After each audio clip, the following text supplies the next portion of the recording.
arrives in Sydney to begin his charm offensive of Australia.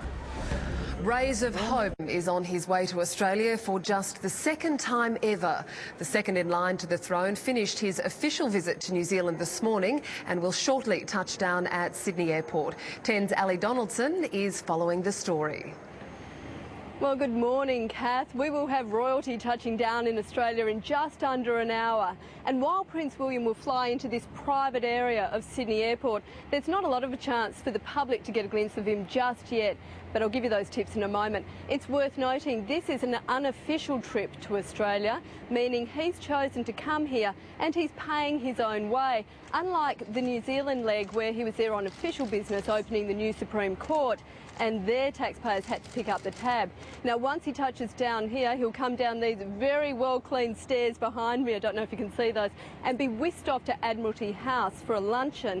There's 20 invited guests there. We understand he's going to meet Cate Blanchett, so she could be one of those at that special luncheon. And then he's off to the Redfern Community Centre to meet with some young people, and that could be one of those places where members of the public get their first glimpse of Prince William here in Australia. He's going to mingle with workers and youth there at that centre before heading off to a private dinner. But in the evening, he has no plans, and this is where we'll all be out royal spotting, I imagine. The paparazzi, local paparazzi here, have told me they don't expect him down at Bondi Beach. He's more likely to do a harbour cruise, but I think they're pretty good at trying to put all of us off their tail. So Bondi may be a pretty good bet given the weather here in Sydney today. Tomorrow he's going to have a barbecue in the Domain, Sydney's Domain, the Botanic Gardens there overlooking the harbour city with 100 invited young guests.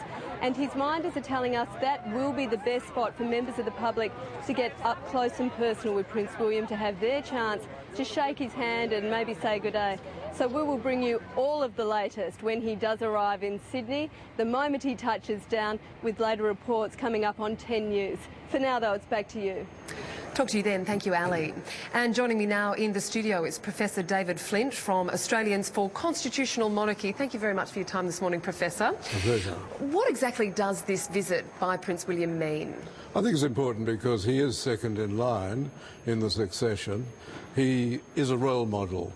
He has chosen service rather than being, say, a playboy. He's chosen service in the armed forces, for various charities which he's uplifted, and also to do the sort of things he's doing now in his leave. He's had the official visit to New Zealand. He's got the so-called private visit here, which seems to be crammed full of public functions. Yes, it does indeed. Well, some Republicans would argue that this visit is a waste of time. What would you say to that? I've seen a mean-spirited attack by the Republican movement on the Prince. It's not a waste of time.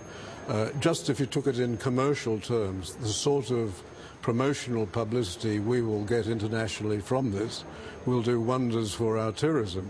I mean, we spend, to take a page in the Times in London is about $50,000. This is all free. It's across the media in the world.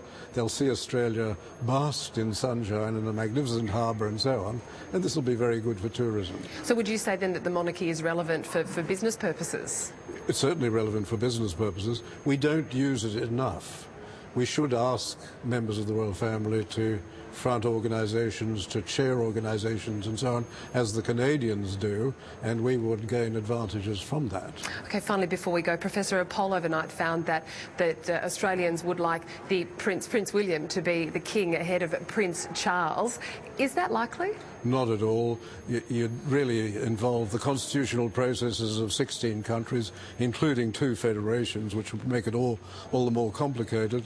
And what reason would there be to remove Charles? He does marvellous charitable work, raises $500,000 a year for charities and works for the environment at a time when most people are thinking of retirement. Okay, maybe the survey was from a whole lot of young girls, who knows. Thank you very much for your time, Professor David Flint. Thank you, it was a pleasure.